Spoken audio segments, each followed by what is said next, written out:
Hey, what's up, everybody? It's Max Blumenthal. E aí, pessoal? Aqui é Max Blumenthal. Estou seguindo pelas ruas de Los Angeles, na Freeway 10, indo em direção a 110 Norte, prestes a entrar no centro da cidade, com alguém que conheci recentemente, enquanto estava por aqui. Desculpem pela imagem tremida. O professor Zhang, renomado teórico dos jogos e previsor de acontecimentos que abalam a Terra. E ao volante está Ahmed Hussam. At the wheel is Ahmed Hussam Yumper. from Prop & Co, who you all... Do Prop & Co, que todos vocês sabem que é meu colaborador no Atrocity Incorporated. E sim, professor Zhang, você realmente se tornou uma estrela da geopolítica na internet, com suas previsões e análises. A primeira vez que ouvi falar de você foi quando Ahmad entrevistou você sobre a guerra contra o Irã e sobre como você previu, acho que foi a guerra de 12 dias.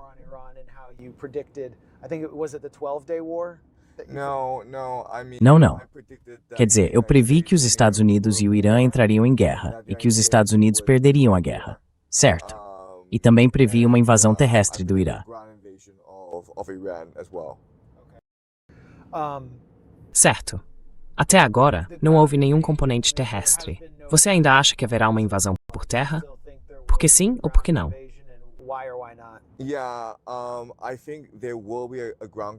Sim, acho que haverá um componente terrestre. E a lógica é a seguinte: neste momento, os Estados Unidos não conseguem se desvencilhar desta guerra. Os iranianos controlam o Estreito de Hormuz e ameaçaram os países do Conselho de Cooperação do Golfo. Os Houthis e o Hezbollah também foram envolvidos na guerra. Então essa guerra está escalando e se espalhando como um contágio. E o Conselho de Cooperação do Golfo é vital para a economia global. E os Estados Unidos não podem permitir que o Irã exerça controle sobre ele. Portanto, no mínimo, os Estados Unidos precisam fornecer algum tipo de proteção ao Conselho de Cooperação do Golfo, assim como a Israel. O problema é que, neste momento, os Estados Unidos estão ficando sem armas e sua força aérea está sofrendo muito desgaste, muita perda de capacidade.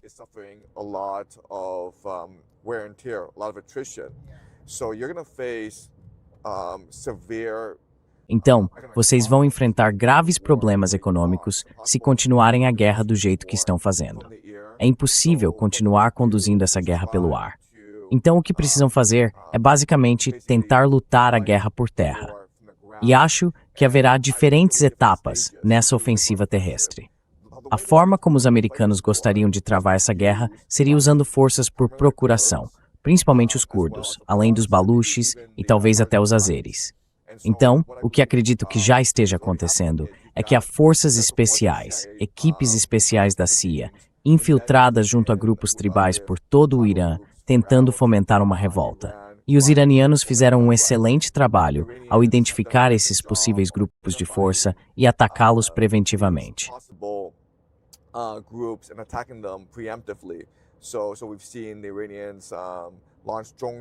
Então, vimos os iranianos lançarem ataques com drones contra campos curdos no Iraque. E no fim das contas, os americanos serão forçados a tentar algo perigoso e arriscado para encerrar a guerra.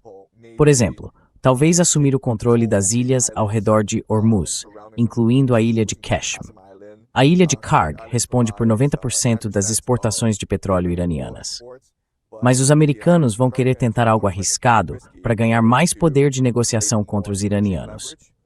E, infelizmente, quando você faz isso, cria algo chamado falácia do custo afundado. Você pretendia enviar 500 soldados para realizar uma operação. Achava que seria algo simples. Mas aí é forçado a mandar mais soldados para protegê-los. E isso acaba levando a uma situação como a do Vietnã.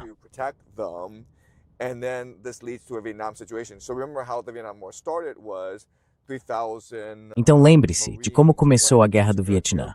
3.000 fuzileiros navais foram enviados para proteger uma base aérea em Da Nang. E aquilo deveria ser uma operação muito limitada. Aí talvez 3 anos depois, você tem 500.000 de tropas dentro do Vietnã. Então essas coisas escalam e saem do controle muito rápido. E o outro problema é que mesmo que politicamente os Estados Unidos conseguissem se desvencilhar da situação no Irã, Israel já anunciou que vai atacar o Irã unilateralmente. Então, basicamente, eu diria que a situação no Irã está fora de controle. E num tipo de situação como essa, as coisas só podem escalar. E a próxima escalada lógica serão ataques a usinas de energia. E então haverá uma invasão terrestre.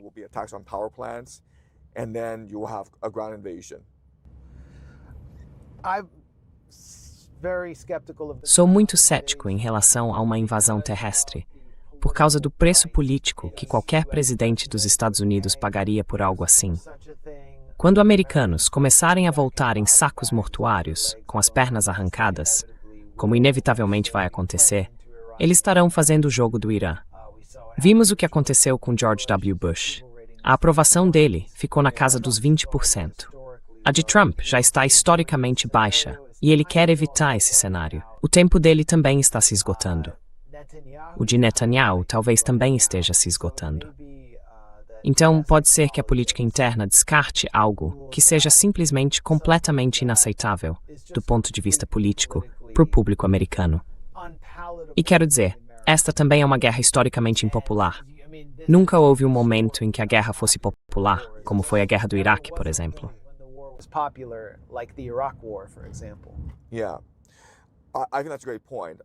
Acho que esse é um ótimo ponto. Outro ponto que as pessoas levantam é que os Estados Unidos nem sequer têm efetivo para lançar uma invasão terrestre. Eles têm, talvez, 60 mil tropas na região. A maioria são tropas de apoio. E o Pentágono sempre teve um problema de recrutamento. Então, eles não têm efetivo para realmente lançar uma invasão terrestre. Então, há essas duas coisas, certo?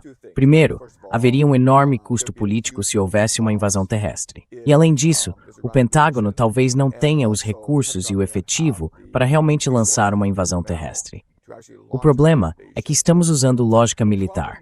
E nada nesta guerra faz qualquer sentido do ponto de vista militar, certo? Primeiro de tudo, nem sabemos por que e como esta guerra começou.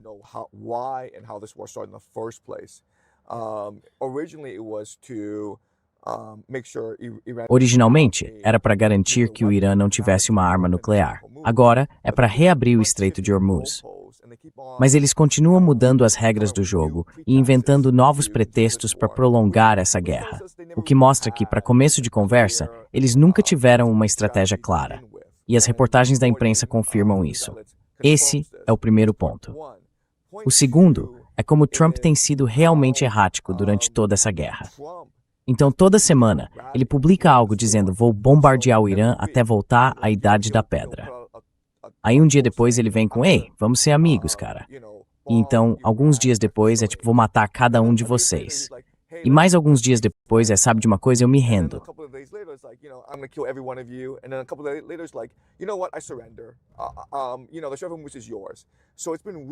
Sabe, o exibicionista que ele é.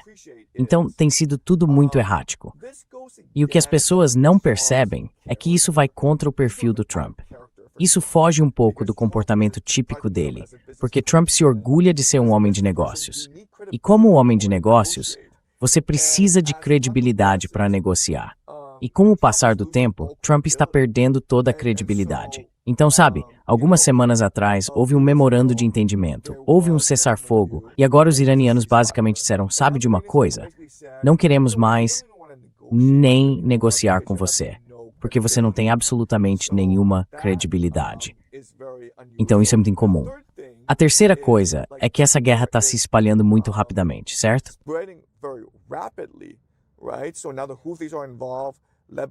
Agora os Houthis estão envolvidos. No Líbano, o Hezbollah está envolvido. As milícias xiitas no Iraque estão envolvidas. Recentemente, Arábia Saudita, Turquia e Paquistão assinaram um pacto de defesa mútua. E há até conversas sobre incluir o Egito nesse pacto. Dá para imaginar que o objetivo é ir atrás dos Houthis. Então essa guerra está se expandindo para além do controle de qualquer um. Não faz absolutamente nenhum sentido o que está acontecendo, porque a economia global está sendo destruída. E você se pergunta, por que isso está acontecendo? E eu acho que as explicações militares convencionais não fazem sentido algum. Então acredito que a única explicação que temos, que faz algum sentido coerente, é que essa guerra está sendo travada a mando de Israel.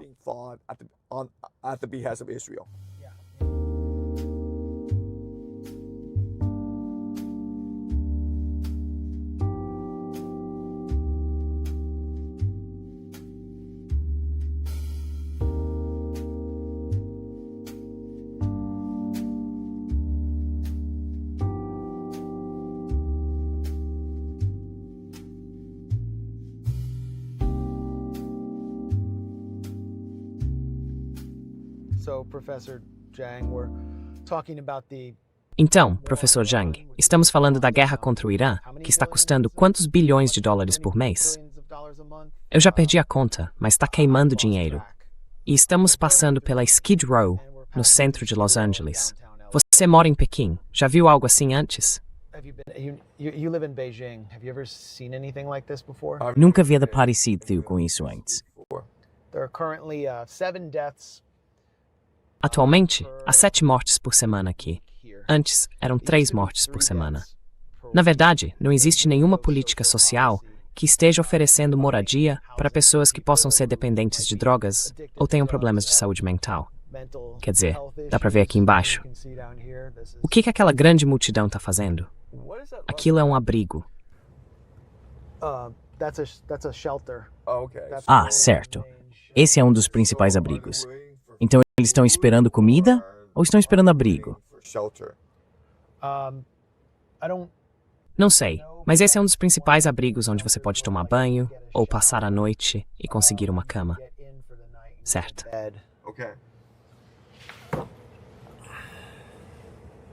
É mão única, então preciso dar a volta para conseguir virar.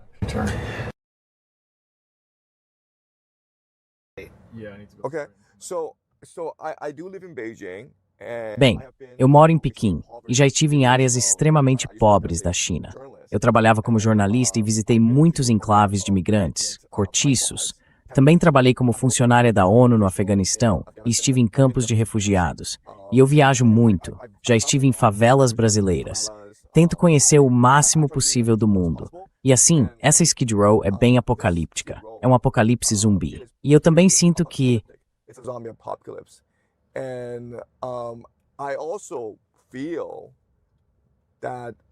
este pode ser um futuro próximo dos Estados Unidos. Para mim, essa imagem lembra a Grande Depressão. Imagino que durante a Grande Depressão havia muitas ruas como esta, espalhadas pelos Estados Unidos. Naquela época, milhões de americanos migravam de um lugar para outro. É claro que As Vinhas da Ira, de John Steinbeck, é a representação mais famosa dessa migração. Mas acho que o mais marcante no que está acontecendo não é o nível de pobreza, porque, na verdade, há lugares na China muito mais pobres do que este. O nível de verdade fonte de sempre smart para new. Bem, negligência também. É bem, o abandono social. Estou vendo o que está acontecendo internamente com as pessoas na Skid Row. Quer dizer, realmente parece um apocalipse zumbi aqui.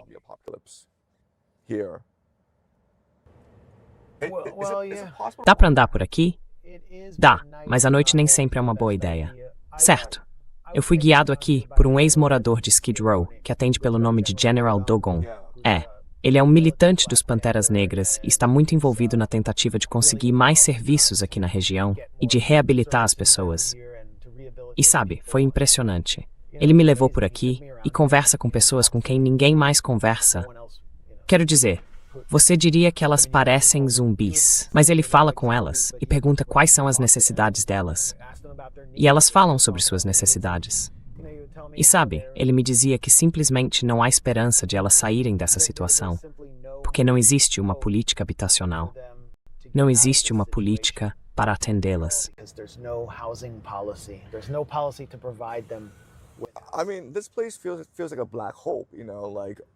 Quero dizer, este lugar parece um buraco negro. Toda emoção humana, toda esperança humana vem aqui para morrer. Parece tudo muito sem esperança. E de novo, eu nem cheguei a andar por aí. Tenho quase certeza de que se eu andasse por aí, sentiria uma espécie de falta de alma deste lugar.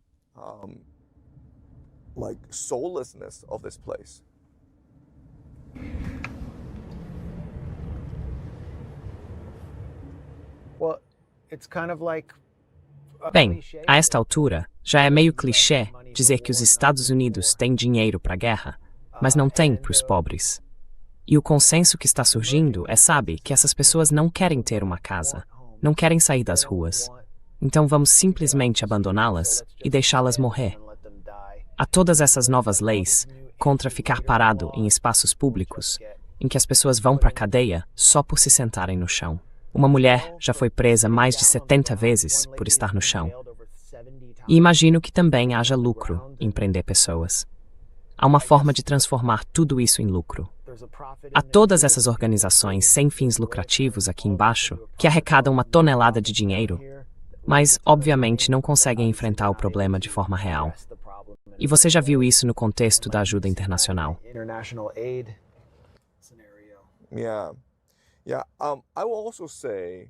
Sim, também vou dizer que foi minha primeira vez em Los Angeles.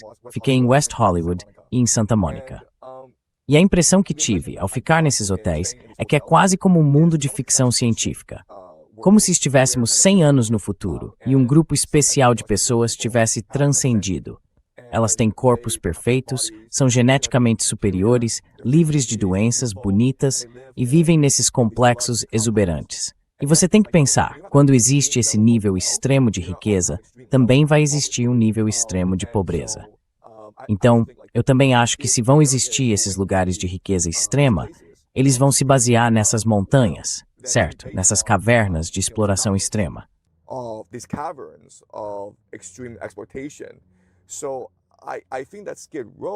Então eu acho que Skid Row é, de muitas maneiras, apenas uma consequência da riqueza extrema neste país.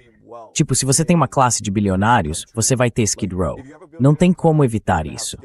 Porque para haver bilionários, isso significa que você precisa explorar milhões e milhões de americanos. E quando faz isso, você vai criar situações como a de Skid Row. Então se você pensar que, certo, há bilionários nos Estados Unidos, há mais bilionários nos Estados Unidos do que no resto do mundo somado. E se estamos vendo essa economia se tornar muito mais desigual, sabe, os economistas chamam isso de economia em formato de K.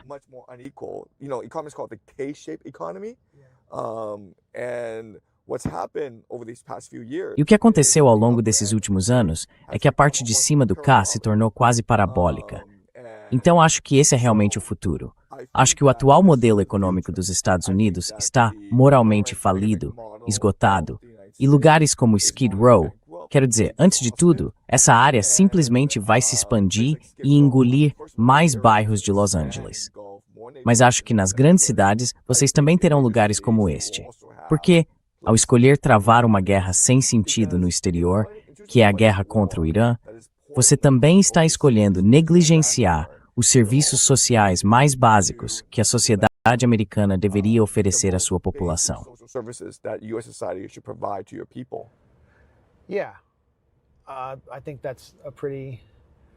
Acho que esse é um ponto bastante básico. Dá para ver que muitos desses pequenos enclaves aqui nessa parte de Skid Row não eram tão concentrados antes. Muitas dessas pessoas foram expulsas das áreas mais gentrificadas do centro da cidade. E se você for a essas áreas, vai ver muitas e muitas câmeras da Flock agora, muita vigilância e arquitetura hostil, além de muita repressão a atravessar fora da faixa, ficar parado ou sentado. Então, acho que a gentrificação aqui no centro de Los Angeles comprova muito bem o seu ponto.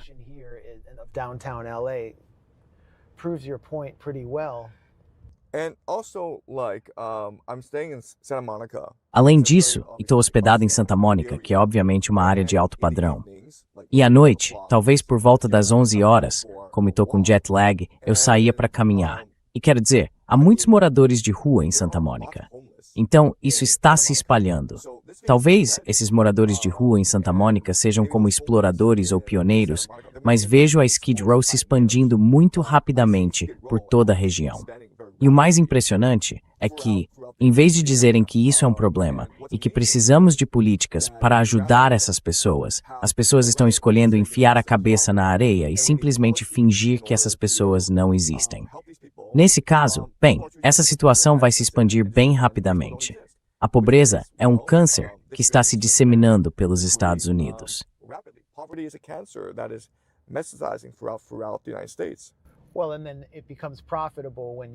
Bem, e aí isso se torna lucrativo quando você coloca na equação a vigilância em massa ou o encarceramento em massa, as prisões privatizadas. Assim como uma guerra fracassada, como a guerra do Iraque, foi lucrativa. Mas você está vendo tudo isso pela primeira vez. E o que eu vivenciei nos Estados Unidos, simplesmente viajando pelo país, é que existe muita pobreza escondida. Mas aqui está totalmente às claras. E é por isso que tantas pessoas se concentram nisso. Mas o que você acha que isso diz sobre o estado do Império Americano? Os Estados Unidos vão ser eclipsados? Os Estados Unidos estão sendo eclipsados pela China por causa do nível de negligência que a população sofre e da quantidade de desesperança que existe aqui? Isso influencia a forma como você vê o cenário geopolítico?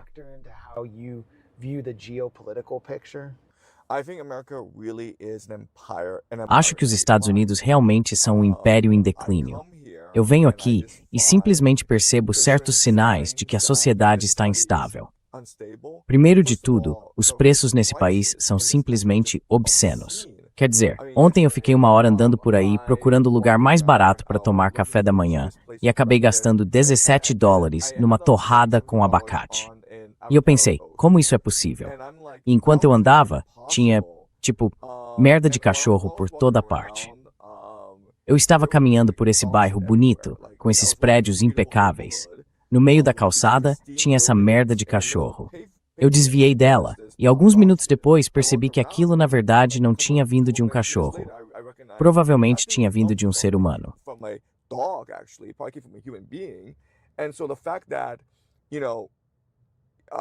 E o fato de seres humanos conseguirem, sem vergonha nenhuma e sem qualquer senso de limite, simplesmente se sentar em plena luz do dia e cagar, isso só me diz que o tecido social, ou o tecido social que sustenta esta sociedade, se rompeu.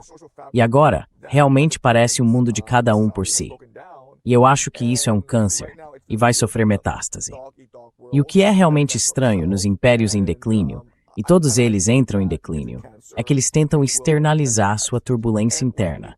Então, sabe, Los Angeles, Nova York, Boston, Chicago, a gente sabe que elas estão meio que desmoronando, estão meio sem esperança. Então vamos começar uma guerra no exterior para distrair as pessoas. E talvez, sabe, se vencermos uma guerra, vamos nos sentir melhor conosco mesmos. Mas realmente parece um império em declínio.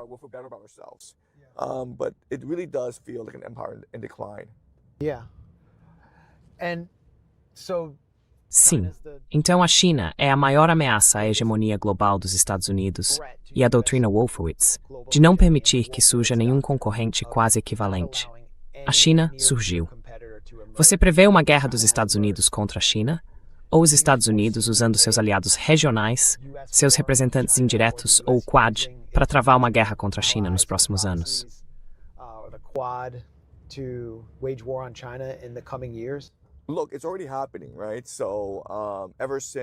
Olha, isso já está acontecendo, certo?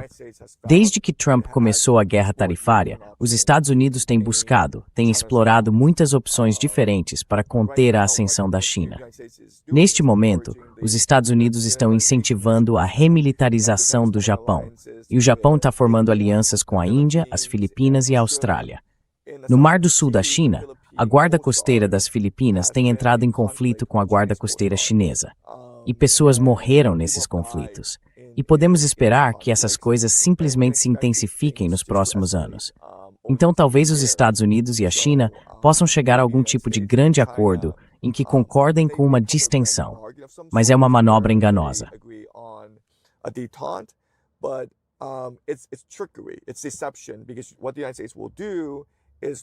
É enganação, porque o que os Estados Unidos vão fazer é buscar formas de conter a ascensão da China.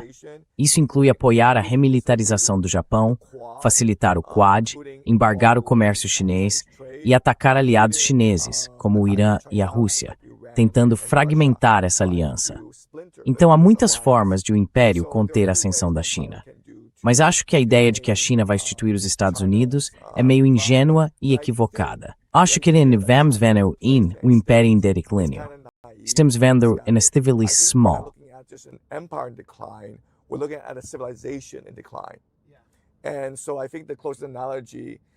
Então eu acho que a analogia mais próxima talvez não seja a Primeira Guerra Mundial, quando a Alemanha estava ultrapassando a Grã-Bretanha. E isso levou à Primeira Guerra Mundial. Isso muitas vezes foi chamado de armadilha de Tucídides. Acho que o que estamos vendo é algo chamado de colapso da Idade do Bronze, que é o colapso de toda a ordem global. Isso é um problema porque, neste momento, a ordem global sustenta 8 bilhões de pessoas. E o que os economistas argumentam é que se as cadeias globais de suprimento entrassem em colapso, se não fosse possível levar fertilizantes do norte para o sul, se as pessoas perdessem acesso a alimentos baratos e petróleo barato, então a Terra só conseguiria sustentar 2 bilhões de pessoas. Nós temos 8 bilhões de pessoas.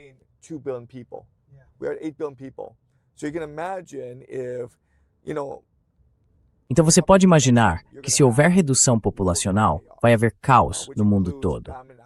Isso inclui fome na África, o que levaria a uma migração em massa do sul global para o norte global. Haverá guerra civil em todo o norte global, à medida que migrantes entrarem nos países e os nativos tentarem proteger seus direitos indígenas. Haverá conflitos entre grandes potências, por exemplo, a guerra na Ucrânia e o que está acontecendo no Oriente Médio. No fim das contas, China e Japão vão lutar por Taiwan. A América vai se expandir para fora e tentar colonizar a América Latina. Quer dizer, estamos diante de um declínio civilizacional. Estamos vendo o fim de tudo o que conhecemos em nossas vidas.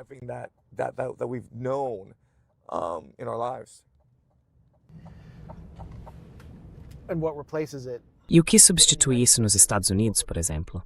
O que substitui, digamos, os valores westfalianos e a democracia liberal?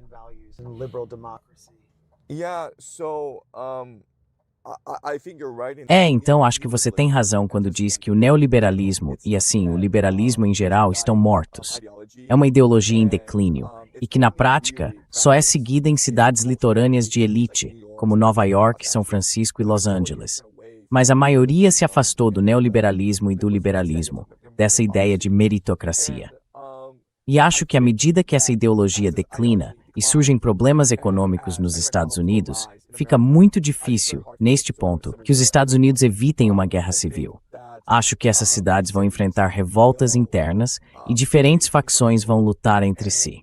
Quer dizer, quando falo em guerra civil, não estou falando da Guerra Civil de 1861. Estou falando basicamente dos Troubles na Irlanda, conflito civil, assassinatos políticos, atentados à bomba aleatórios, violência com motivação política. É disso que estou falando. Em uma escala maior, Kirk. Acho que sim, acho que sim. E aliás, esse é um microfone Bluetooth de verdade em você. Ele não vai explodir. Certo. Obrigado.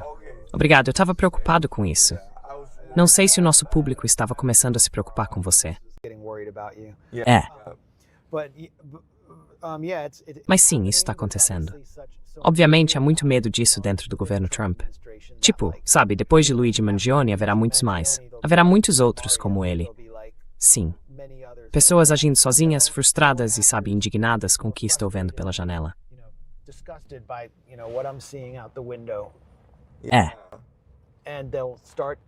E eles vão começar a eliminar os ricos, um por um. E é por isso que estão implementando tantas medidas repressivas. Ou declarando que, sabe, a extrema-esquerda é terrorista doméstica ou Antifa, sem nunca definir o que isso é. Isso revela o medo. Olha, a gente está, sabe, passando por Skid Row. Para mim, isso parece uma cidade de cortiços. Uma cidade de cortiços é basicamente um conjunto de áreas que não recebem serviços do Estado.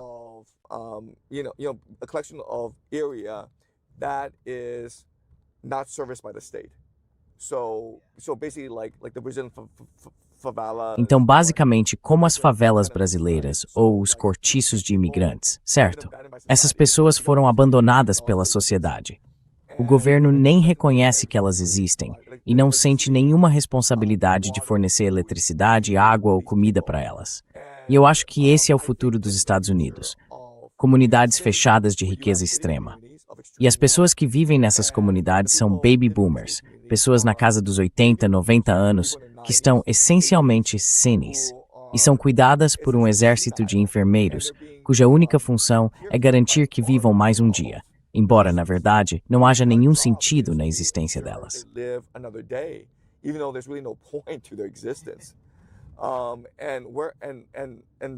E essas são comunidades fechadas, fortemente protegidas pela polícia.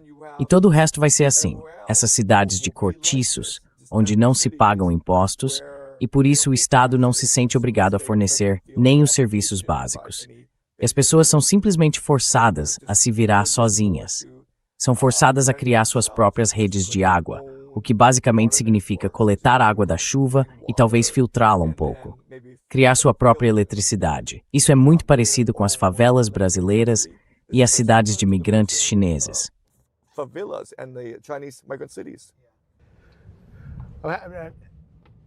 Então você mora em Pequim? Sim, eu moro em Pequim, sim. E como você gosta daí? Muitas pessoas que moram lá dizem que este é o futuro.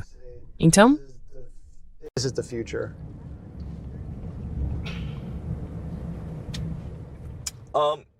So, for the longest time, I said that China Sabe, por mexer muito tempo, eu dizia que a China era um inferno materialista. O pior inferno materialista deste planeta. Aí eu vim para Los Angeles e agora sinto que preciso voltar e pedir desculpas a todo mundo. Então talvez algumas pessoas vejam o declínio americano e por isso assumam que a China está em ascensão. Mas tendo estado nos dois países, eu acho que ambos são impérios em declínio. Eu realmente não vejo um grande futuro para a China. A corrupção é realmente endêmica. A desigualdade é enorme. A estagnação política, essas disputas entre facções dentro do governo, basicamente debilitam a capacidade do governo de funcionar.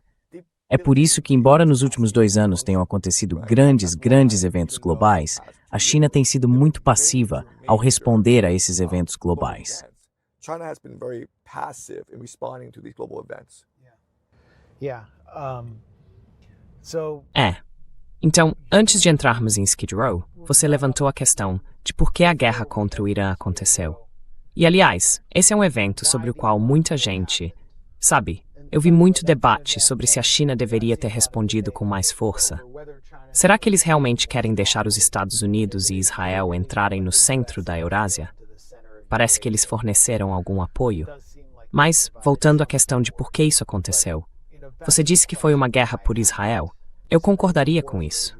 Foi uma guerra por Israel. Mas sabe, eu vi algumas das suas outras entrevistas. Você fala sobre sociedades secretas e teoria dos jogos. Mas, no caso da guerra contra o Irã, na medida em que foi uma guerra por Israel, o lobby israelense não é uma sociedade secreta. Está ali à vista de todos. Israel lobby is not a secret society. It's right there, É, out in the open. Yes. You were talking À vista de todos. Sim. Na sua entrevista com Theo Von, você estava falando sobre o documento Clean Break. Isso está à vista de todos. Qualquer pessoa pode pesquisar e encontrar. O movimento sionista, que é de certa forma a base sociopolítica ou ideológica do lobby de Israel, e sabe, o mecanismo de projeção global de poder brando de Israel, está à vista de todos. Então, por que você fala de sociedades secretas e governo secreto, quando poderíamos enxergar isso mais pela ótica talvez da parapolítica ou da política profunda, como Peter Dale Scott chamava? Maybe parapolitics Yeah. or deep politics, as Peter Dale Scott called it. Okay, so let's go to the Clean Break Memo of 1996. certo. Então vamos ao Memorando Clean Break, de 1996, certo? E a ideia é simplesmente dizer que o processo de paz de Oslo é a mais estúpida perda de tempo. Vamos usar a força para resolver a questão palestina, certo? E a expressão que eles usam é paz por meio da força, certo? Tipo, não vamos fazer concessões aos palestinos porque eles são animais. Eles não valorizam, eles não entendem a razão. Eles só entendem a força.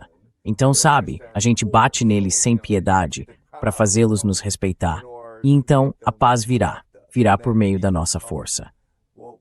E o que é interessante é que o Memorando Clean Break, se você olhar para a linguagem, se analisar a lógica dessa linguagem, expressões como paz por meio da força e equilíbrio de poder, isso na verdade se reflete em um novo documento chamado Estratégia de Defesa Nacional, publicado pelo Pentágono há alguns meses. Which was published by the Pentagon a few months ago. So the Clean Break Memo is basically... Então, o Memorando Clean Break está basicamente sendo reescrito na Estratégia de Defesa Nacional. Mas voltando ao Memorando Clean Break, é um documento muito curto. Todo mundo pode ler, certo? Mas ele basicamente defende 3 coisas. Em primeiro lugar, defende romper com o processo de paz de Oslo e garantir a segurança de Israel pela força, em vez de por meio de negociações com o mundo árabe. Esse é o primeiro ponto.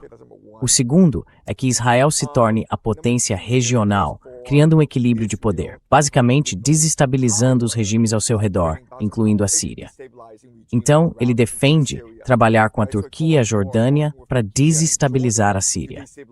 O que é interessante, porque isso foi escrito em 1996, e isso aconteceu recentemente, quando o ISIS entrou com apoio turco para derrubar o regime de Assad.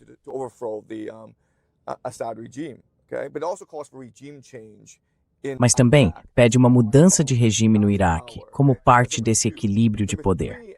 Esse é o ponto número 2. Número 3, e as pessoas não percebem muito isso, é que pede para Israel se tornar menos dependente dos Estados Unidos, certo? Para se afastar dos Estados Unidos e se tornar muito mais independente econômica e militarmente. Se você junta essas três coisas, hoje nós chamaríamos isso de Projeto do Grande Israel. Então, por que o Memorando Clean Break, de 1996, pede o Projeto do Grande Israel? E se você olhar por uma perspectiva geopolítica ou econômica, não faz sentido que os americanos apoiem o Projeto do Grande Israel, certo? Mas nós sabemos, como um fato, que nos últimos 20 anos, os Estados Unidos, desculpem, são 30 anos? Sim, de 1996 a 2026, são uns 30 anos.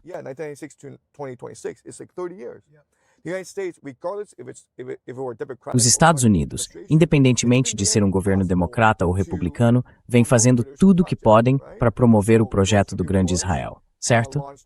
Então, George W. Bush lançou uma guerra contra o Iraque. Obama promoveu mudança de regime na Líbia e na Síria, e agora você tem essa guerra no Irã. Tudo isso faz parte do projeto do Grande Israel.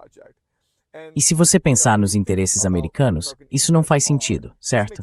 Então vamos pensar em 2003, naquela guerra contra o Iraque. Saddam Hussein, não importava o que seus assessores lhe dissessem, estava absolutamente convencido de que os Estados Unidos não o atacariam. E a razão era que, se os Estados Unidos atacassem o Iraque e destruíssem seu regime, isso faria do Irã a potência hegemônica regional, certo? E por que você faria isso? Sim, quero dizer, o Ocidente apoiou totalmente Saddam contra o Irã. Sim. Então, de repente, durante os anos 1080, sabe, Saddam Hussein era um aliado da CIA. Certo? Então ele pensa, isso não faz sentido. Por que eles me atacariam? Quando os americanos invadiram, os iraquianos nem tinham sistemas de defesa aérea, porque pensavam, não tem como eles virem nos atacar. Então é impossível olhar para o que aconteceu nos últimos 20, 30 anos puramente pela ótica da geopolítica e da economia.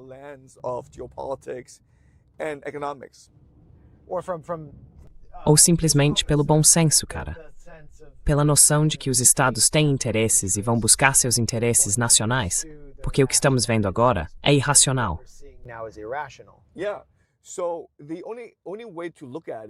Sim. Então, a única forma de olhar para isso e encontrar algum sentido lógico é por uma lente escatológica, pensando que isso está cumprindo uma profecia do fim dos tempos. E se você realmente olha para o que está acontecendo, parece que tudo está acontecendo para alcançar uma era messiânica. E uma era messiânica pode ser definida de formas diferentes, dependendo se você é cristão, judeu ou cabalista. Mas eu diria que há três coisas principais que precisam ser realizadas para inaugurar a era messiânica. Certo, a primeira é a concretização do projeto do Grande Israel. A segunda é o retorno da diáspora judaica a Israel. A terceira é a construção do terceiro templo. Sim, essa é a perspectiva dos sionistas cristãos e, em certo sentido, dos judeus messiânicos, nacionalistas, religiosos, supremacistas judeus. Certo? E aí você pensa, por que esses estados-nação, especialmente os Estados Unidos, estão promovendo uma ideologia radical de extrema-direita? Quer dizer, em Israel, 40% dos israelenses são, na verdade, seculares. Eles não são religiosos. Sim, e esses judeus messiânicos são apenas uma minoria muito marginal, mesmo dentro do Estado de Israel.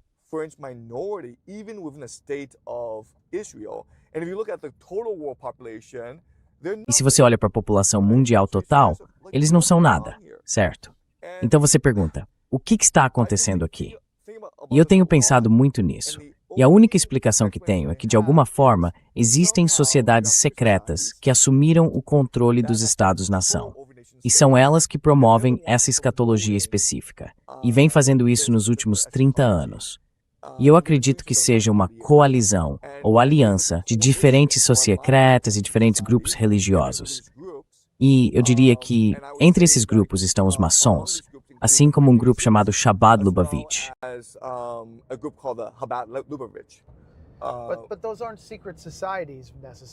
Mas essas não são necessariamente sociedades secretas. Quer dizer, elas existem meio que às claras, mas talvez sejam fechadas. Então, Eu não concordo com essa perspectiva de sociedade secreta, mas talvez você quer dizer movimentos sectários fechados? Ou, em Israel, há um movimento do Templo que tem trabalhado com um número muito pequeno de ativistas altamente motivados. Um deles é o ministro da Segurança, Itamar Ben-Gvir, para alcançar seus objetivos e explorar o Estado sionista secular, para chegar aonde precisam chegar. E eles claramente estão chegando lá. E são muito poucos, mas, de novo, são muito motivados e ideologicamente zelosos. E sabe, o Chabad Lubavitch é muito poderoso, sim, mas nem é a maior seita ultra-ortodoxa. Então você está se referindo a sociedades fechadas, algo assim? Ou o que você quer dizer com sociedade secreta?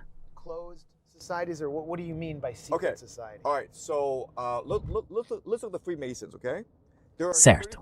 Então vamos olhar para a maçonaria, certo? Há 33 graus na maçonaria. E quando falo em sociedades secretas, quero dizer que sempre existe um núcleo interno de pessoas cuja ideologia é secreta ou mantida em segredo dos membros em geral. Porque, como você pode entender, em todas essas sociedades, sejam elas maçons ou Chabad Lubavitch, a maioria dos membros é formada por pessoas realmente boas, que querem fazer um bom trabalho. Mas, quando falo em sociedades secretas, quero dizer que também há um núcleo interno de pessoas que são fanáticas, que são ideólogas e que querem alcançar uma determinada visão de mundo. E muitas vezes essa visão é fortemente influenciada pela Cabala, certo? E pode continuar.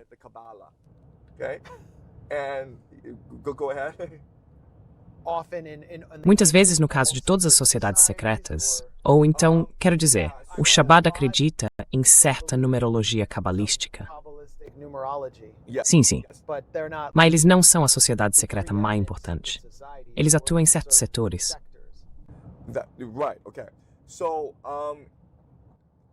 Certo, tá bem.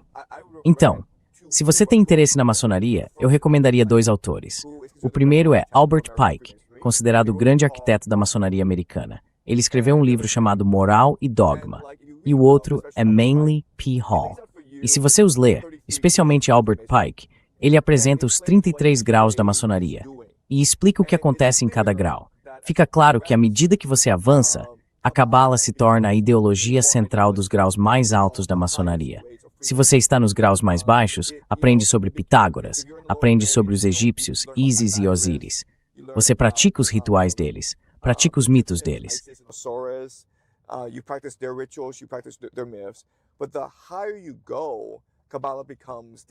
Mas, quanto mais você sobe, a Cabala se torna o princípio organizador. E isso obviamente também é verdade no caso do Chabad Lubavitch, certo? E a razão de ser estruturado dessa forma é que existem certas verdades que eles conhecem e que outras pessoas simplesmente não podem entender, certo? Então vou dar um exemplo extremo para ilustrar a diferença. A maioria das pessoas aprende que os judeus sofreram o Holocausto por causa do antissemitismo no mundo inteiro, certo? Não é? Essa é a principal coisa que todo mundo aprende a acreditar sobre o Holocausto. Certo. Tudo bem. E isto vai ser realmente controverso e provocador. Mas os cabalistas acreditam que não é esse o caso. Os cabalistas acreditam que o Holocausto aconteceu porque os judeus o mereceram.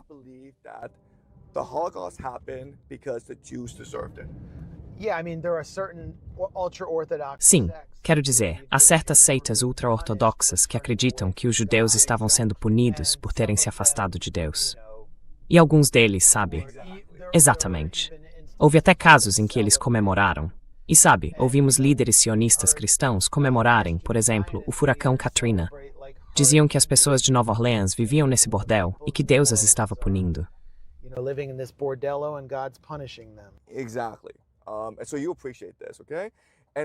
Exatamente. E então você entende isso, certo? E por que isso é relevante? Porque se essas pessoas acreditam nisso, elas olham para o mundo ao redor e veem quase como se Deus estivesse zangado de novo, certo?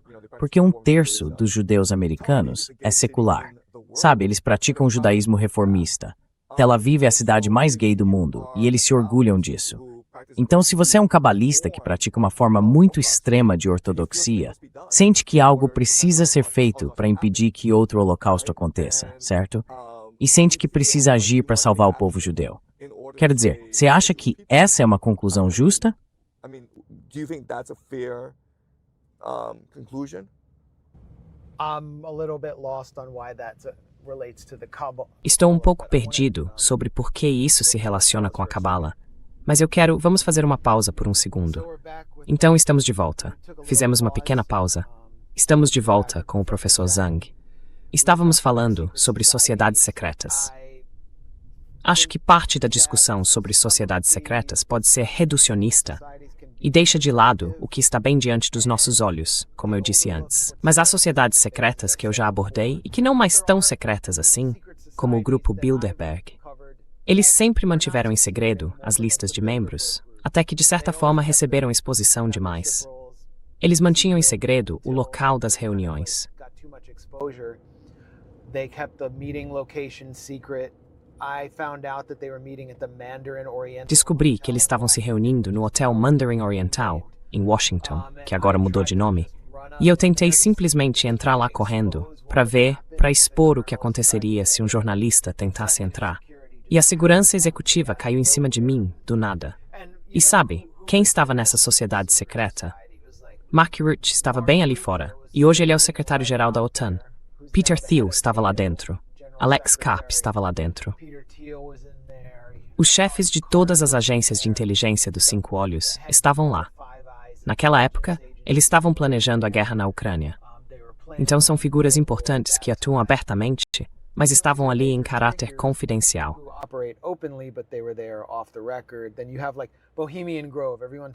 Depois você tem o Bohemian Grove. Todo mundo fala do Bohemian Grove, onde as elites vão e urinam numa sequoia no norte da Califórnia. Essas pessoas também são figuras importantes no mundo da segurança nacional e das finanças. Depois você tem o Conselho de Relações Exteriores, que é aberto, mas é um grupo só para membros. E é basicamente o think tank de Wall Street. E por trás de tudo está Wall Street e a estrutura financeira hegemônica, que de certa forma opera às claras. Então, como podemos chamar isso? Eu tenderia mais para a análise de Michael Parenti, de que isso é simplesmente capitalismo, e de que o capitalismo é uma grande conspiração. O que você acha? What are your thoughts? Yeah, no, I completely agree. Sim, não, eu concordo plenamente. Então, o termo técnico que podemos usar é capital transnacional. E a ideia é que capital transnacional é simplesmente dinheiro capaz de se mover livremente através das fronteiras nacionais. Exemplos de capital transnacional incluem fundos de pensão japoneses, fundos soberanos do Oriente Médio, capital privado como Vanguard, Blackstone, Wall Street e a City de Londres. Então, está completamente correto dizer que o capital transnacional controla o mundo. Mas o problema que precisamos entender é que o capital transnacional está jogando um jogo para gerar o melhor retorno sobre seus investimentos. E por isso, há muita competição entre essas diferentes forças do capital transnacional.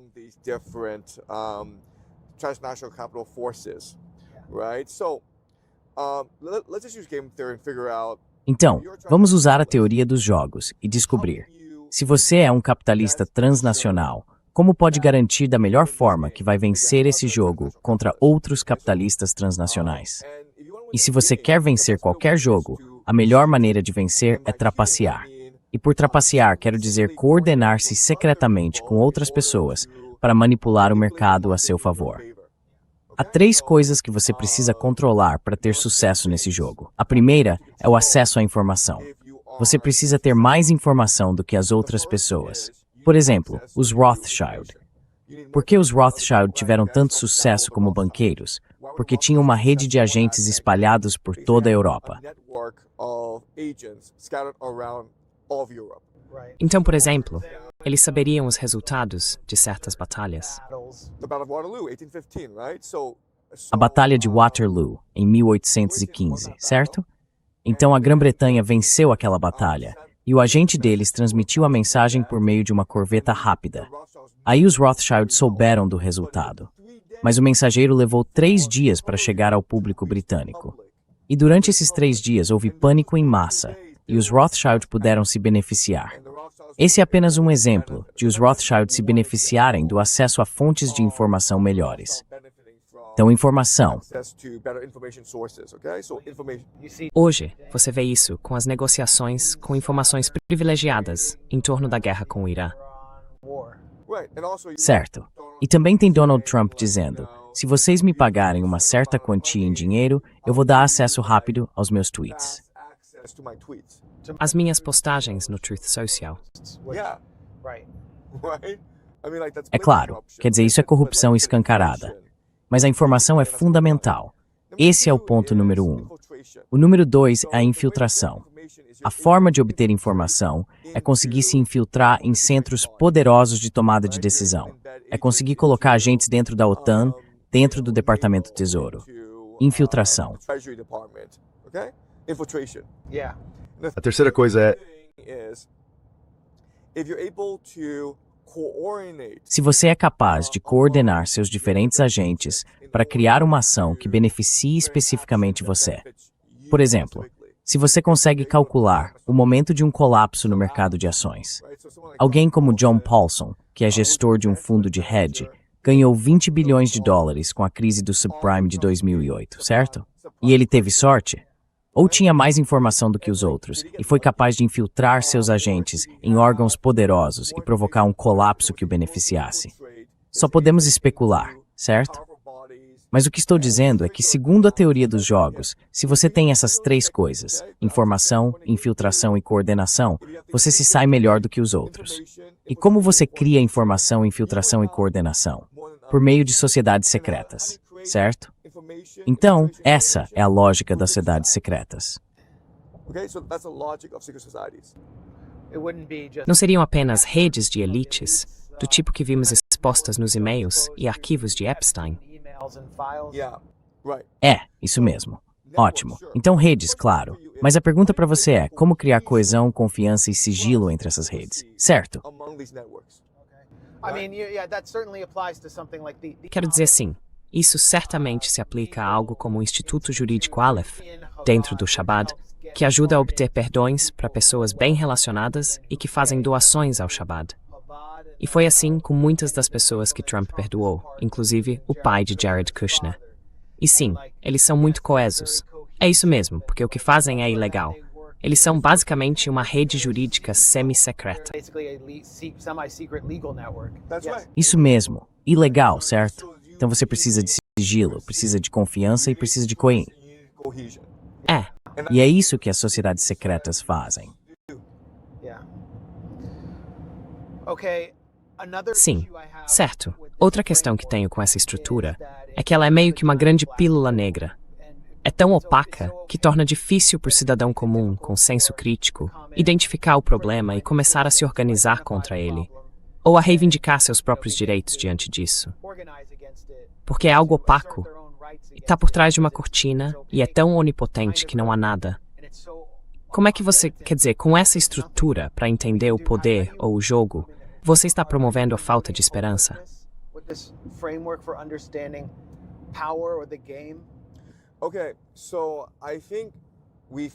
Certo. Então acho que primeiro precisamos diagnosticar corretamente um problema, certo? E a pergunta então é, por que sociedades secretas prosperam no mundo de hoje? Eu diria que há 3 grandes problemas no mundo atual. Há 3 grandes tendências. A primeira é a ideia da burocratização da sociedade. Faz sentido?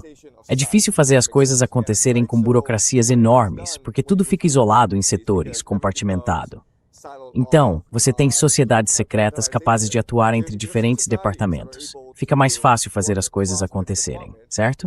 Então, burocratização. A segunda é a ideia da globalização e do multiculturalismo, que degrada a identidade étnica. Então, todo mundo se torna um indivíduo, certo?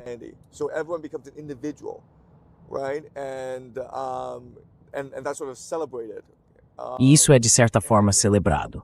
e a globalização é um fator enorme. E o terceiro fator é, na verdade, o culto à conquista individual, certo? Então espera-se que você tenha sucesso como indivíduo. E se você consegue trabalhar com outras pessoas, isso te dá uma enorme vantagem, porque todo mundo está competindo individualmente. E é por isso que as sociedades secretas são tão poderosas, porque elas tiram proveito das características específicas da sociedade em que vivemos. Então, agora que diagnosticamos o problema, podemos encontrar soluções para a presença disseminada de sociedades secretas no nosso mundo. E uma solução é retornar à comunidade nacional. Sim, certo? Faz sentido?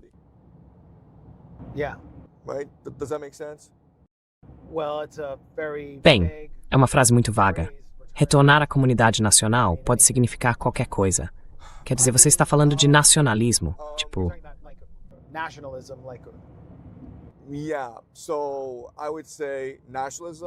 Sim, então eu diria nacionalismo. E também diria religião, certo? Acho que no futuro, como as sociedades secretas são um parasita da sociedade e estão causando tantos conflitos pelo mundo, um Estado-nação precisa se reafirmar por meio da adoção de uma determinada religião, da ideia de nacionalismo e quase da ideia de excepcionalismo.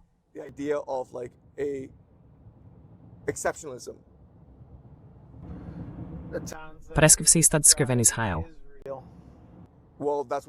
Bem, é por isso que Israel tem tanto sucesso, porque eles não têm medo de adotar essas ideias, enquanto outros Estados-nação se constrangem com elas. Então você acha que Israel deveria servir de modelo para outros estados? Certo, eu trabalho com teoria dos jogos. Acho que Israel teve sucesso porque conseguiu se estabelecer entre as grandes potências e agora, junto à superpotência, por meio de seus mecanismos de poder brando. E em troca recebeu um programa nuclear secreto e uma poderosa força militar de ocupação. Isso criou uma ditadura militar dentro da própria sociedade israelense, que pode se fragmentar. Acho que é uma espécie de barril de pólvora. Para mim é a antítese daquilo que deveríamos aspirar a ser.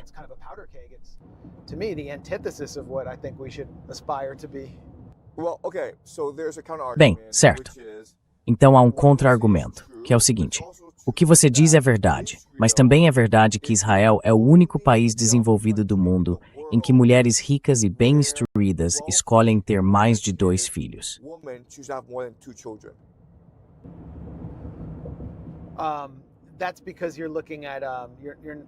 Isso porque você está olhando para a população como um todo, em que mulheres mais pobres, muitas vezes ultra-ortodoxas ou mais religiosas, têm um grande número de filhos. Mas as mulheres mais ricas não necessariamente fazem isso. Na elite askenazi, por exemplo, elas têm filhos em padrões semelhantes aos das mulheres europeias e das mulheres americanas que vivem no litoral.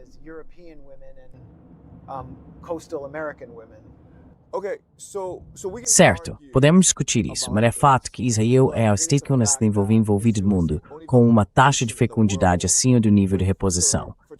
Isso é verdade? Sim, é por isso. Mas esse é o cerne da crise deles. É o que estou te dizendo. Eles dependem, precisam. Eles fizeram esse pacto faustiano com os ultra-ortodoxos, que não acreditam no sionismo nem no nacionalismo judaico, e iriam felizes para qualquer outro país que os aceitasse. Mas precisam que eles estejam lá porque eles têm filhos judeus acima da taxa de reposição. Então eles fazem isso, mas os homens não vão para o exército. Assim, o público secular, que está tendo filhos abaixo da taxa de reposição, odeia os ultra-ortodoxos porque eles vivem às custas do Estado, mas não participam da instituição, que é a única coisa que permite ao nacionalismo judaico sobreviver em meio a uma população indígena hostil que eles ocupam brutalmente. Portanto, a maior crise que Israel enfrenta internamente, é o conflito entre os ortodoxos e o público secular.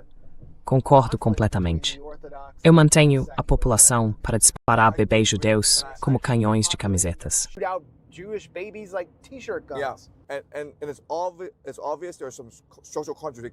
E é óbvio que há algumas contradições sociais em tudo isso. E eu acho que em algum momento Israel vai caminhar para uma ruptura ou uma guerra civil, porque as contradições internas são grandes demais. Mas eu também diria que se você é um capitalista transnacional, Certo. Provavelmente um dos melhores lugares para investir no mundo, agora e no futuro, é Israel. E há certas razões para isso.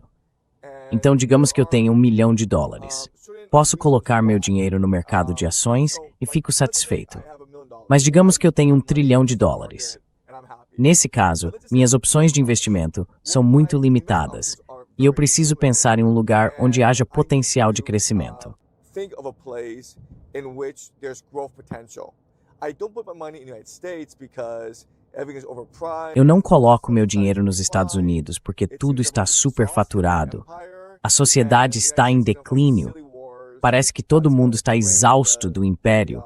E os Estados Unidos vão travar essas guerras bobas que vão esvaziar o tesouro, certo? Então eu não invisto nos Estados Unidos. Eu não invisto na Europa, porque a Europa enfrenta declínio populacional e tudo mais. E eu olho para um lugar como Israel, onde a sociedade ainda está crescendo, onde existe um fanatismo religioso na sociedade que quer realizar o projeto do Grande Israel, e onde os países ao redor ou estão destruídos, ou em caos, ou são muito corruptos. Então eu vejo Israel, possivelmente, se expandindo pelo Oriente Médio e entrando na África.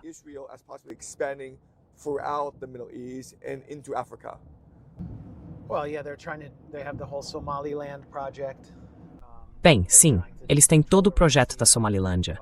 Estão tentando controlar o Mar Vermelho, claro. Mas é uma aposta. Definitivamente é uma aposta. E a Moody's não rebaixou a classificação dos títulos de Israel para B+. Quer dizer, isso é meio que um alerta para os investidores. Israel depende muito de investimento estrangeiro direto. Então, nos últimos 3 anos, isso certamente vem caindo.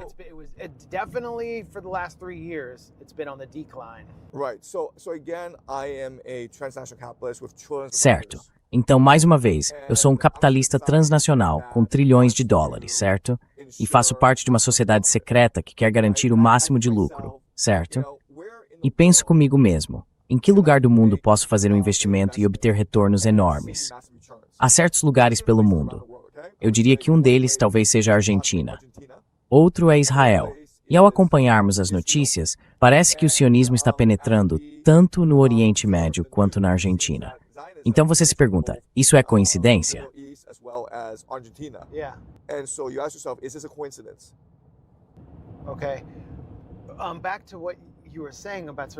Certo. Voltando ao que você estava dizendo sobre mais ou menos o remédio para o seu, bicho-papão das sociedades secretas ser uma sociedade nacionalista baseada na religião, a menos que eu tenha entendido errado.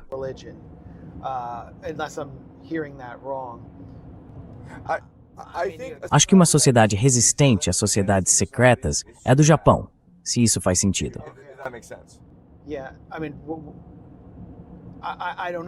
Quer dizer, eu não sei. Eles não têm uma espécie de sociedade secreta shintoísta? Eu não chamaria de sociedade secreta, mas é meio que um grupo ultraconservador shintoísta que vai ao santuário dos criminosos de guerra japoneses, presta homenagem a eles, com uma espécie de rede dentro da política japonesa que opera meio fora das regras estabelecidas e é uma força incipiente no Japão de hoje. À medida que o país se torna mais militarista e se prepara para um conflito com a China. Então, vamos ser específicos. Qual era o nome do santuário? Minha cabeça não está funcionando.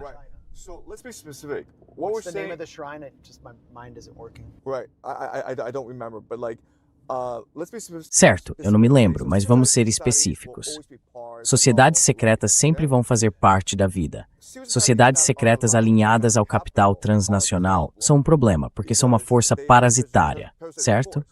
Porque tudo que elas querem é gerar o máximo de lucro possível para si mesmas e depois pegar esse lucro e levá-lo para outro lugar, certo?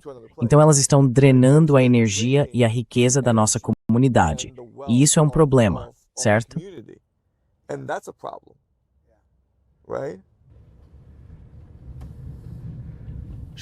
E o Japão resistiu a isso. Por quê? Porque o Japão é uma sociedade muito coesa, certo? Então, por exemplo, os japoneses não falam. O inglês deles é péssimo. É um dos piores níveis de inglês do leste asiático. Por quê? Porque os japoneses, fundamentalmente, não têm interesse no mundo exterior. E você olha para o número de estudantes japoneses que vão para os Estados Unidos e ele é minúsculo em comparação com lugares como Índia e China. E outra coisa é que, quando japoneses vão aos Estados Unidos para estudar, eles planejam voltar para o Japão. Então eu acho que o Japão é uma sociedade muito coesa. E a pergunta para nós é, por que o Japão não fala inglês tão bem? Por que eles não mandam tantos estudantes para o exterior, mas a China manda? E eu diria que é porque o capital transnacional conseguiu penetrar na sociedade chinesa em uma profundidade e em um nível muito maiores do que na sociedade japonesa.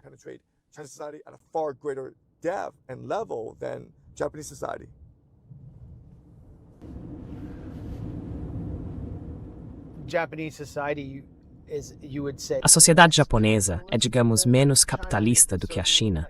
Quer dizer, certamente é uma sociedade muito coesa culturalmente e tem sido mais monolítica em comparação com outros países. Mas sabe, a China tem uma espécie de economia de comando, uma espécie de Estado.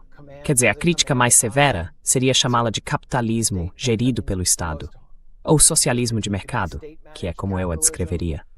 O Japão, basicamente, tem sido governado por um governo apoiado pela CIA desde a guerra. Há todo o fenômeno do assalariado corporativo, sabe? Então eu diria que o capitalismo é uma visão de mundo, uma religião. E o capitalismo é fundamentalmente perceber o mundo através da lente do capital. So I would argue that capitalism is a worldview, a religion.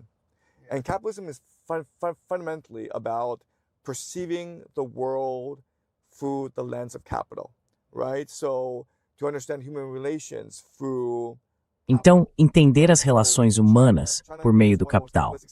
Na China, a China é uma das sociedades mais capitalistas do mundo, porque julgamos os seres humanos, julgamos uns aos outros com base na riqueza que temos. E existe uma veneração de pessoas como Jack Ma e outros empresários, porque são bilionários. Já no Japão, a sociedade não é regida por um senso de busca por riqueza material. Os japoneses são muito voltados para a comunidade. Se você for ao Japão, verá que é uma sociedade extremamente limpa. Isso acontece porque eles vêm o stand japoneses uma manifestação nesse sport. The nation state of Japan as a manifestation of spirits. The land itself is A própria terra é ocupada por espíritos. Então, se você quer ter uma sociedade que funcione bem, precisa cuidar da terra.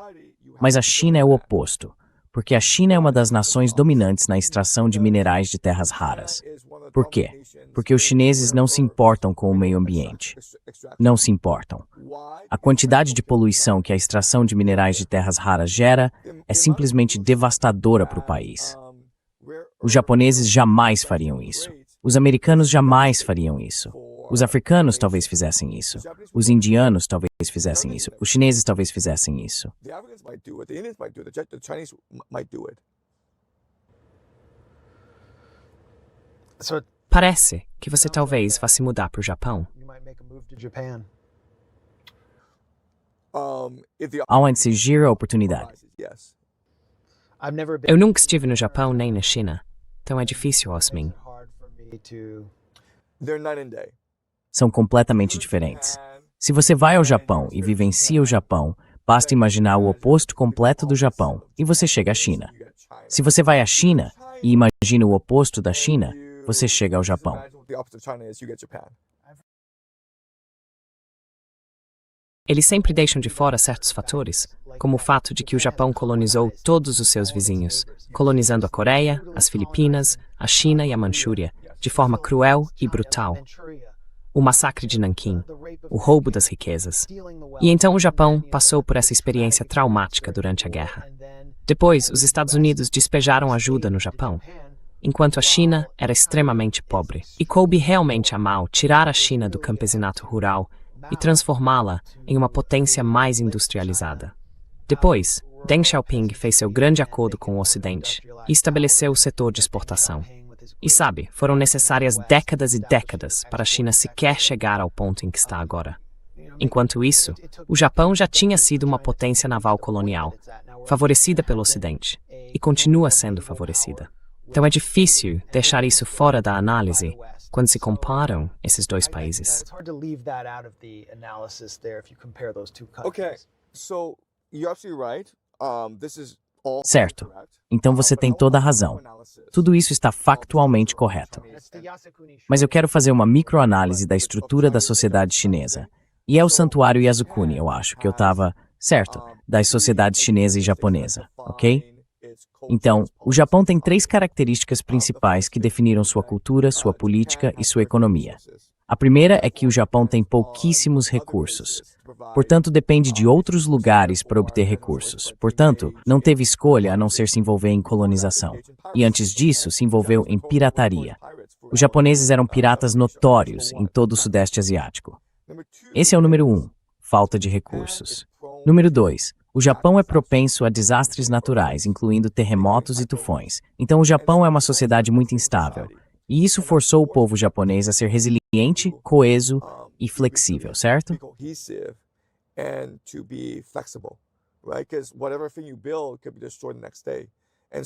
Porque qualquer coisa que você construa pode ser destruída no dia seguinte. Então vocês precisam ajudar uns aos outros a reconstruir, certo? Desastres naturais. A terceira coisa é que o Japão sempre esteve sob a sombra de uma potência maior. Então, por muito tempo, foi a China. E o Japão basicamente adotou muitas práticas chinesas. E agora está sob a sombra dos Estados Unidos, certo? E agora os japoneses adotam muitas práticas culturais americanas. E essa é simplesmente a história do Japão, onde o Japão não tem uma cultura distinta de inovação. Ele é muito mais capaz de pegar o melhor dos seus vizinhos e adaptar às suas necessidades locais. E os japoneses são muito bons nisso, certo? Então, esse é o sistema japonês. A China é diferente. A China, antes de tudo, é um lugar enorme e autossuficiente, certo?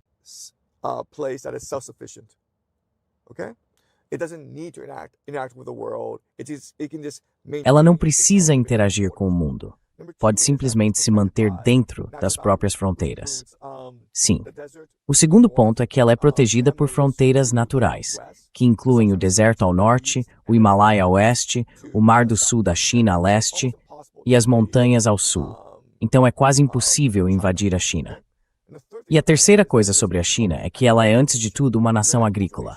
Se você é uma nação agrícola, acaba se tornando uma economia de plantation, em que a elite explora a maioria.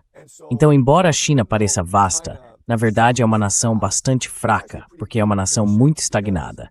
E deixada por conta própria, ela se deteriora ao longo do tempo, porque a desigualdade, a dívida e a corrupção vão se acumulando, até que uma revolução domina o sistema.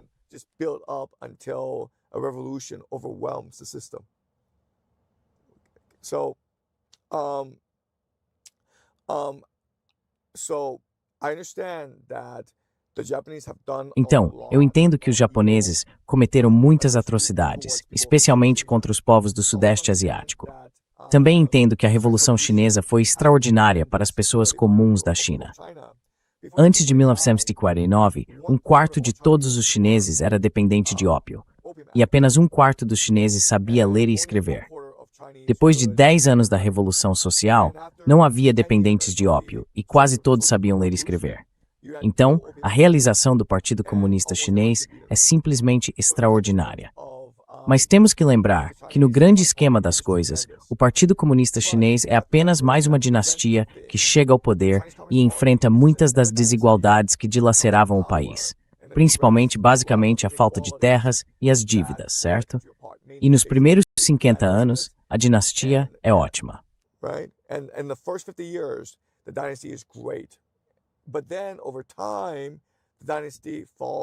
Mas com o tempo, a dinastia cai na corrupção.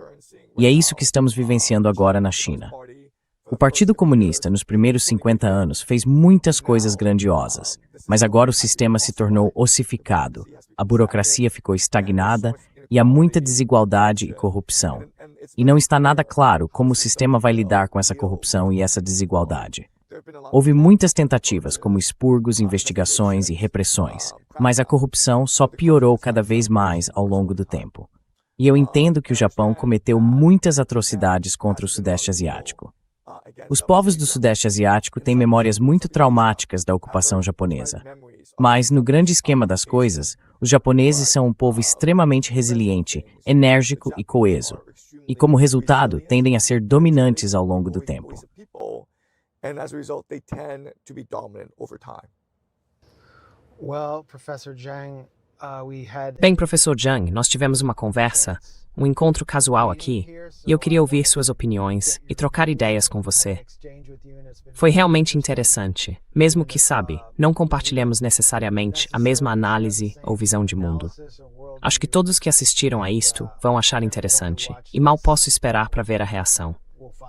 Então, muito obrigado por dedicar um tempo para falar conosco do The Gray Zone. Thanks a lot for taking time to talk to us at the Gray Zone. Max, I'm a huge fan of your work. Max, sou um grande fã do seu trabalho. Acompanho o que você faz há anos. Você sempre traz à tona as histórias mais importantes. Acompanho você desde a época do Jimmy Dore. E durante a guerra na Ucrânia, você mostrou que o Batalhão Azov era apenas um bando de neonazistas. Então, quer dizer, sabe, vou continuar a... Eles são nazistas? Bem, eles são nazistas. Mas é isso. Mas muito obrigado pelo que você faz. Thank you. And Obrigado.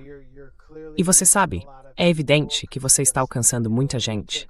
Porque quando fizemos uma pausa rápida no meio desta entrevista, as pessoas vinham falar com você nas ruas de Los Angeles para comentar como acham você interessante e perspicaz. Então estou ansioso para ouvir mais de você. E mais uma vez, obrigado por se juntar a nós. Obrigado, cara. thanks again for joining us. Thanks, Max.